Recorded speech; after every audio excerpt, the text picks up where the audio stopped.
with the fact that we are not many, we are just few, we are just like 6, and by the time 2 or 3 people are taking excuse that they will not be around. So now remain 3 of us, and probably someone finding it very, very hard to manage ourselves. Then thirdly, some of my people are still afraid. They have the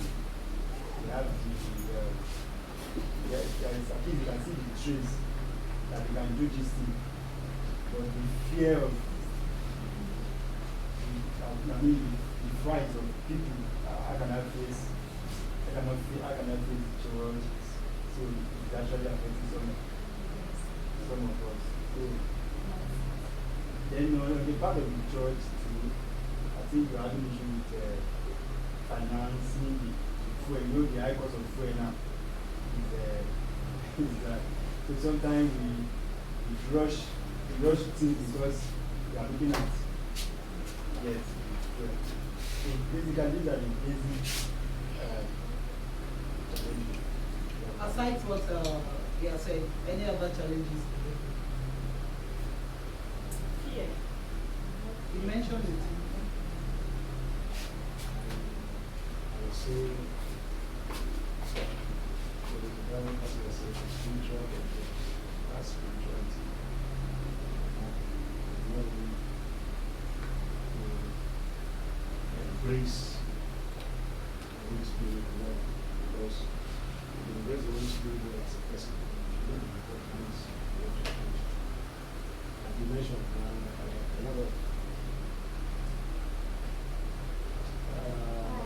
lot of fear, and that is where this fear factor.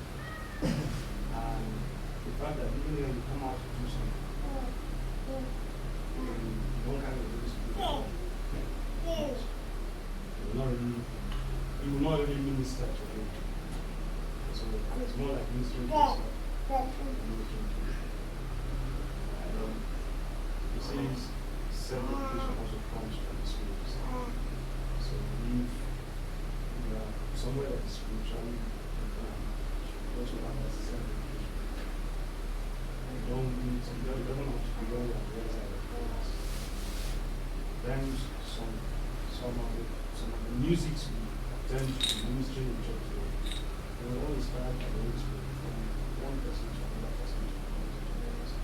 So if you have your own prayer, so that even at that point of self-administration, you need to get information, you need to gather things. So when you are ministering that song, it's not all about the song, there are some dimensions you access, you create a different atmosphere from the normal, let's just go and sing and come back. I mean that aspect. Any other person? Baby girl. Ma, you're not doing like this, you're not doing like this. Ma, any other challenge? Let me face the fan to you. The fan is very good. Is it touching you? Ma, any challenge? Or you are the challenge? Ma, you are the challenge. Are you the challenge? Because my spirit is telling me now that it looks like you are the challenge. So you are laughing like I said, are you sure they're not talking about you? Are you sure they're not talking about me?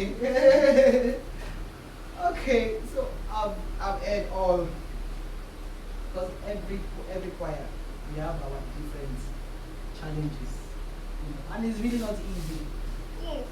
When we are facing all these things, I will not see, like one of the sessions I had in the church too, the lady said, the director said, Emo, we have not done any physical rehearsal this year. And I'm like, you have not done any physical? He said, no, we have not done any physical, because nobody has ever been around on Saturday, they are dealing on Saturday. So we just pick normal old songs that we can just sing on the altar on Sunday. And I'm like, as choir.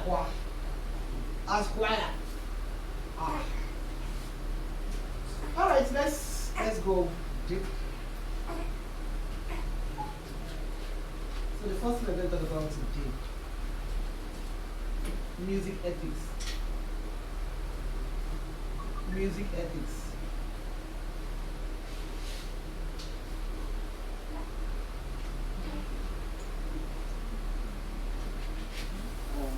Just like we all know, you have a job, you have ethics that's, that are required of you, how you behave, how you comport yourself, how you look, that what governs your actions and the way we behave in the choir. Things that are expected of us. So we're talking about music ethics now. Music ethics. Talking about music ethics. So for us, first of all, to find ourselves in the choir, these are the things that naturally should fall in place. What governs our actions, our behaviors, our attitude in the choir. Number one, I'm going to talk about this morning. Respect. Respect. A lot of people have these issues when it comes to choir. We must learn how to respect one another as a choir. We come together, we have rehearsals back to back. So that means we have time, we spend time most time with each other than any other department. We should learn to do what? Respect one another. In the choir, you have both the old and the what? And the young. Sometimes you go to a particular church and you don't even find the older people there. And you ask, you say, I don't want insults for myself. All those small boys, you just say, I don't like what to say, all those small boys and girls. I don't want them to insult me, they don't know how to talk. Sometimes you go to a church, you will meet older people. I am wondering, don't they have young people in this church or what that are singers? Then you talk to the young people, you say, I beg, let us leave the choir for our fathers and our mothers. The way they talk to us, because we are children, take this one. So there must be a what? There must be a balance. Both for the old and the young. Because we are working together in the ministry. So whether you are young, you must learn to do what? Respect the older ones. And the older ones too should do what? Respect the younger ones. Let's learn to respect one another. It's part of the things that causes a lot of conflict in the choir. Decent communication with one another. We are rehearsing. Some people have not gotten the song. You have gotten it. Music director says sing. Because you are singing what is not the right thing. The way you even communicate with the person itself. But it's very annoying and insulting. What are you singing? Why are you singing rubbish? Why are you singing rubbish? Why do you say I'm singing rubbish? You will see musicians and music directors. I don't know if you're in your church. When they're talking to themselves, I will throw you stone, I will throw you belt. Musicians will be fighting with one another. Fighting with this, fighting with that. The way they do the musicians, the way they talk to themselves. You are wondering, are we in the house of God? Are we in the club? You only never be tilt and you're wondering, are we actually in the house of God? Have we forgotten that we're even ministers? We talk to ourselves anyhow. We must learn to do what? Talk to one another with what? With respect. With respect.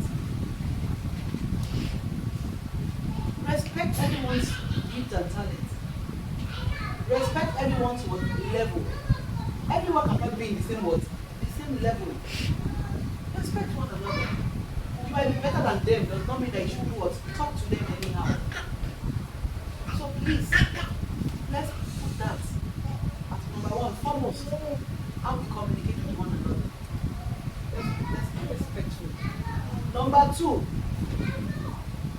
punctuality. Rehearsals, service.